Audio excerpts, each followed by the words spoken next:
السلام عليكم ورحمة الله وبركاته. معاكم أحمد عثمان وحلقة جديدة من حلقات قناتكم وبرنامجكم ملعب عثمان. نبدأ بأفضل شيء زي ما احنا متعودين وهو الصلاة على النبي، ونقول اللهم صل وسلم وزد وبارك على أشرف الخلق سيدنا محمد وعلى آله وصحبه وسلم تسليما كثيرا. وصلك الفيديو يا صاحبي، ادعمنا بلايك للفيديو. اللايك هو الوسيلة الوحيدة اللي بتوصل الفيديو أكبر عدد ممكن من المشاهدين عشان غيرك إن شاء الله يشوفوا. واشترك في القناة وفعل زر الجرس على الكل عشان يوصلك جديدنا إن شاء الله أول بأول. وحديثنا في حلقة النهاردة عن قرعة دوري أبطال أوروبا والمواجهات اللي أفرزتها لينا القرعة. هنتكلم إن شاء الله عن كل ده في فيديو سريع كده بإذن الله، هنناقش فيه القرعة مع بعض. ولكن سيب لي في كومنت قول لي توقعك مين هيكون بطل دوري أبطال أوروبا الموسم ده، وقول لي كده المباريات اللي هنقولها مين اللي الفائز في كل مباراة من المباريات دي، ومين الثمانية الكبار اللي هيتأهلوا لدور ربع النهائي. مستني الكومنت بتاعك، ويلا بقى نتكلم في موضوع حلقتنا النهارده على طول. طبعا القرعه اقيمت النهارده في مدينه نيون السويسريه. طبعا يعني افرزت لنا مجموعه من المباريات والمواجهات القويه جدا جدا جدا. لاول مره من 5 أو 6 سنين نلاقي مواجهات دور ال 16 او دور ال 16 لدوري ابطال اوروبا في مواجهات قويه بالشكل ده. يعني بتتكلم مثلا الثمان مباريات فيهم حوالي 6 أو 7 مباريات، يعني مباريات قويه جدا، مباريات صعبه جدا جدا جدا، صعب التكهن بيها، وصعب انك تلاقي احتماليه لفوز فريق على الاخر او افضليه لفوز فريق على الاخر. المباريات دي نبدا كده باول مباراه، هي مباراه لايبزيج امام فريق مانشستر سيتي. لايبزيج ومانشستر سيتي انا شايفها من وجهه نظري هي اسهل مباراه يعني على الورق نسبيا. لو هنتكلم على الورق وهنتكلم على الفرقتين كقوه في كره القدم، لا كله هيقول لك لا مانشستر سيتي قادر على الفوز كمان ذهابا وايابا في المانيا وفي انجلترا. ومباراه انا شايفها هي الاسهل من ضمن مباريات دور ال 16 في دوري ابطال اوروبا هذا الموسم. ولكن كرة القدم زي ما احنا عارفين لا تعترف لا بالتاريخ ولا بالاسماء، لا تعترف الا بشيء واحد وهو الاداء والتعب والجهد داخل المستطيل الاخضر. ولكن انا شخصيا هنا اتوقع تاهل فريق مانشستر سيتي، يعني بنسبه كبيره او بنسبه احتمال اكبر من طبعا تاهل فريق لايبزيج. دي اول مباراه افرزتها لينا القرعه. المباراه الثانيه معانا هي مباراه كلوب بروج امام فريق بنفيكا، برضو مباراه صعبه جدا. كلوب بروج يا جماعه انا شايفه واحد كان من اقوى الفرق في دوري المجموعات، فرقه تقريبا لحد الجوله رقم 5 ما دخلش مرماها ولا هدف. فرقه صعدت على حساب مين؟ صعدت على حساب يعني ليفركوزن، وعلى حساب كمان اتلتيكو مدريد. يعني فرقه انا شايفها فرقه من الفرق الحصان الاسود لدوري المجموعات من وجهه نظري الشخصيه. فرقه كمان واقعه في مواجهه مع فريق بنفيكا اللي كان وقع في مجموعه بتضم فريق باريس سان جيرمان وفريق يوفنتوس، وصعد اول مجموعه على حساب باريس سان جيرمان وعلى حساب يوفنتوس. مواجهه قويه جدا، مواجهه يعني هيكون فيها برضو نوع من الاثاره ونوع من المتعه، مواجهه يعني ما حدش يقدر يتكهن بنتيجتها او مين يتاهل ومين ما يتاهلش. ولكن يعني انا ممكن شخصيا يعني ارجح كفه بنفيكا نوعا ما في مباراه زي دي. المواجهه رقم 3 هي مباراه ليفربول وريال مدريد. ليفربول وريال مدريد، ومواجهه تقريبا تكررت للمره الثالثه او للمره الرابعه في اخر 6 سنين. قبل المباراه دي في اخر 5 سنين في دوري ابطال اوروبا ليفربول وريال مدريد لعبوا مع بعض، اتقابلوا مع بعض في 3 مناسبات.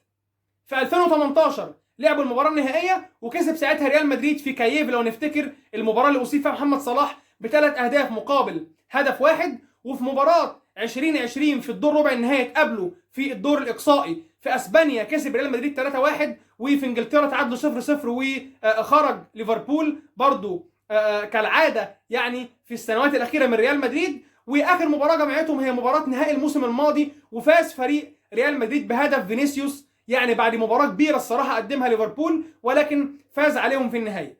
فريق ليفربول في دوري ابطال اوروبا في اخر 5 سنين خرج 3 مرات على حساب ريال مدريد، مرتين في النهائي ومره من دور ربع النهائي، ومباراه خرج من دور المجموعات تقريبا او خرج عفوا من الادوار الاقصائيه على حساب اتلتيكو مدريد، ومباراه اخيره فاز على توتنهام في المباراه النهائيه في عام 2019.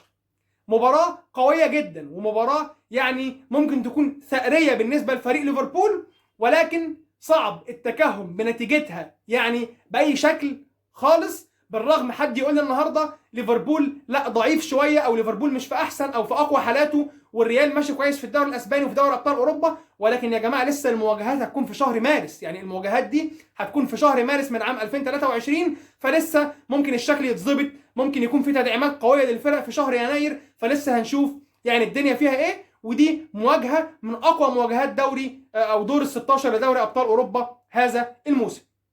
المواجهه الرابعه معانا هي مواجهه الميلان وتوتنهام. برضو مواجهه قويه جدا. الميلان بطل الدوري الايطالي الموسم الماضي، وتوتنهام واحد من الفرق القويه جدا في انجلترا، واحد برضو من الفرق اللي عملت دوري مجموعات قويه جدا السنه دي في الشامبيونز ليج. برضو مباراه هتكون قويه جدا، مباراه مش هتكون سهله. الفرقتين عندهم مجموعه من النجوم ومجموعه من اللاعبين الجيدين جدا اللي يقدروا يرجحوا كفه فرقه عن الثانيه في اي وقت. فمباراه برضو بيصعب التكهن بنتيجتها او مين اللي ممكن يتاهل، ولكني انا ممكن يعني اشوف ان الميلان ممكن يكون له افضليه نسبيه عن فريق توتنهام من وجهه نظري الشخصيه. ولكن التوقعات دي والتنبؤات يعني احنا بنتوقع من وجهه نظرنا واللي احنا شايفينه، ومستني برضه توقعات حضراتكم في الكومنتات زي ما قلنا باذن الرحمن. المواجهه رقم 5 هي مواجهه فرانكفورت امام فريق نابولي. برضه مواجهه على الورق هي محسومه لنابولي. على الورق نابولي واحد من الفرق القويه جدا، واحد من الفرق اللي عملت دور مجموعات قوي جدا في مجموعه كان فيها رينجرز واياكس، فازت على رينجرز واياكس في الذهاب والاياب، وكمان فازت على فريق ليفربول في ايطاليا باربع اهداف، وليفربول فاز على نابولي بالعافيه بهدف مقابل لا شيء في مباراه الانفيلد المباراه الاخيره في دور المجموعات. فنابولي فرقه قويه جدا، كمان فرقه ماشيه بشكل كويس جدا في الدوري الايطالي في الكالتشيو هذا الموسم، فبرضه نتوقع انها تكون مباراه قويه. فرانكفورت فريق مش سهل، فريق ما هواش يعني فريق ضعيف، فريق فايز بالدوري الاوروبي في الموسم الماضي واقصى برشلونه في تقريبا الدور قبل النهائي من الدوري الاوروبي الموسم الماضي، ففرقه قويه. ولكن يعني ارجح كفه نابولي نوعا ما عن فريق فرانكفورت في المواجهه دي. المباراه اللي بعد كده معانا واللي القرعه جابتها لنا هي مباراه دورتموند امام فريق تشيلسي. مواجهه قويه جدا، مواجهه ناريه. دورتموند واحد من الفرق القويه جدا في المانيا وفي القاره الاوروبيه، وتشيلسي برضو فريق قوي جدا، ومباراه من الصعب التكهن بنتيجتها، وبرضو مباراه من المباريات الصعبه جدا اللي افرزتها لينا القرعه في هذا اليوم. المباراه بقى كده مباراه الانتر امام بورتو. برضو الانتر برضو صعد في مجموعه قويه جدا كان فيها بايرن ميونخ وبرشلونه، وتمكن من الفوز على برشلونه في ايطاليا والتعادل مع برشلونه في طبعا ملعب الكامب نو في اسبانيا. فالانتر فريق قوي جدا، برضو بيمتلك مجموعه من النجوم برضو ان قادره ان هي ترجح كفته في اي وقت. وكمان فريق بورتو واحد من الفرق القويه جدا، كان يعني فاز او صعد للدور دوت كاول مجموعته. فبرضه مباراه قويه جدا، مباراه هتكون صعبه جدا، ولكن يعني من الممكن انها تكون يعني الانتر ليه خطوه من وجهه نظري الشخصيه للصعود للدور القادم في دوري ابطال اوروبا من وجهه نظري. المباراه الاخيره معانا بقى وهي مباراه باريس سان جيرمان وفريق بايرن ميونخ. مباراه ناريه، مباراه يعني قويه جدا بتتكرر معانا للموسم الثاني على التوالي. باريس سان جيرمان جه في ثاني مجموعته، المجموعه اللي كانت بتضم بنفيكا وفريق يوفنتوس اللي نزل للدوري الاوروبي، وفريق بايرن ميونخ كان في مجموعه يعني فيها فيكتوريا بيلزن وكان معاه برشلونه وكان معاه الانتر. فيعني مباراه صعبه جدا.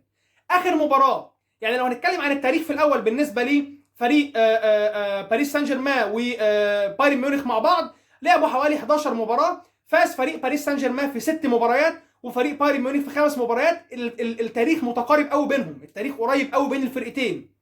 اخر مواجهه جمعت بينهم في دوري الابطال كان الموسم الماضي في مباريات النوك اوت في احد الادوار الاقصائيه. فريق باريس سان جيرمان فاز على فريق بايرن ميونخ في المانيا ب3 اهداف مقابل هدفين، وفريق بايرن ميونخ فاز على فريق باريس سان جيرمان في ملعب الامراء او حديقه الامراء في فرنسا بهدف مقابل لا شيء، وصعد باريس سان جيرمان للدور التالي طبعا لافضليه احرازه 3 اهداف في فريق بايرن ميونخ في ملعبه في الاليانز ارينا في المانيا. مباريات قويه جدا، مباريات ناريه هتشهدها بطوله دوري ابطال اوروبا ابتداء من دور ال16 للموسم ده، لسه هتتلعب في شهر مارس من العام القادم ان شاء الله، طبعا بعد كاس العالم بقى اللي احنا داخلين عليه واستكمال الدوريات بعد كاس العالم والكلام ده. فيعني هنشوف مباريات قويه جدا السنه دي في دوري ابطال اوروبا. طبعا زي ما احنا عارفين ال16 فريق مكونين من 4 فريق بيمثلوا الانجليز، 4 فرق ولا ايه بيمثلوا الانجليز، توتنهام ومانشستر سيتي وتشيلسي وليفربول. 4 فرق بيمثلوا الالمان اللي هم بايرن ميونخ ودورتموند ولايبزيج وفريق فرانكفورت. 3 فرق بيمثلوا الطليان، نابولي والميلان والانتر. فرقه بتمثل فرنسا اللي هي باريس سان جيرمان، وفرقه بتمثل بلجيكا اللي هي كلوب بروج، وفرقه بتمثل اسبانيا وهي طبعا ريال مدريد بعد خروج كل من اشبيليه وبرشلونه وفريق اتلتيكو مدريد من دوري المجموعات. كده انا خلصت حلقه النهارده. يا رب تكون حلقه يعني زي ما بنقول حلقه كده شهيه وفيها معلومات كتير، ويعني اتمنى ان اكون يعني بسطت القصه واتكلمنا عن مباريات دور ال16 لدوري ابطال اوروبا بشكل كويس. ما تنساش تعمل لايك للفيديو واشترك في القناه لسه ما اشتركتش، واشوفكم ان شاء الله في فيديوهات وحلقات جايه كتير.